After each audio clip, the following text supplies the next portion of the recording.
ഈശോയിൽ ഏറെ സ്നേഹമുള്ളവരെ, ഒക്ടോബർ 2 കാവൽ മാലാഖമാരുടെ തിരുനാൾ ദിനമാണ്. ആരാണ് കാവൽ മാലാഖമാർ? നമ്മോടൊപ്പം സഞ്ചരിക്കാനും നമുക്ക് സംരക്ഷണം നൽകാനും മുന്നറിയിപ്പുകൾ തരാനും അപകടങ്ങളിൽ നമ്മോടൊപ്പം അവയെ നേരിടാൻ ശക്തി തരാനുമായി ഒരു ദൂതൻ നമുക്കൊപ്പം സഞ്ചരിക്കുന്നുണ്ട്. ദൈവം അനുവദിച്ചു തന്ന കാവൽ മാലാഖ. ഈ കാവൽ മാലാഖയുടെ സ്വരം ശ്രവിക്കുന്ന ജീവിതമായിരിക്കണം നമ്മുടേത്. വിശുദ്ധ ജമ്മ, ഗൽഗാനി തുടങ്ങിയവർക്കെല്ലാം മാലാഖമാരുടെ ദർശനം ലഭിച്ചിട്ടുണ്ട്.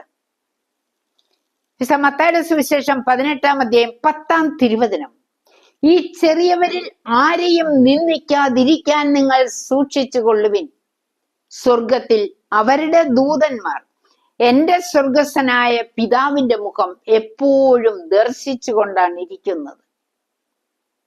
കാവൽ മാലാഖമാരെ വേദനിപ്പിക്കരുതെന്ന് വിശുദ്ധ ഗ്രന്ഥം തന്നെ ആവശ്യപ്പെടുന്നുണ്ട്.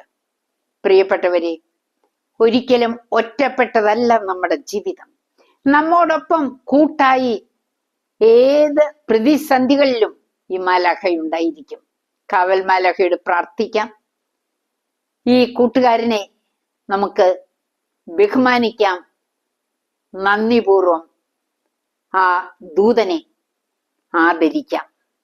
ദൈവത്തിന്റെ വലിയ അനുഗ്രഹം ഈ കാവൽ ദൂതനിലൂടെ നമുക്ക് പകർന്ന് ലഭിക്കും. ദൈവം എല്ലാവരെയും സമൃദ്ധമായി അനുഗ്രഹിക്കട്ടെ. പിതാവിന്റെയും പുത്രന്റെയും പരിശുദ്ധാത്മാവിന്റെയും നാമത്തിൽ ആമേൻ.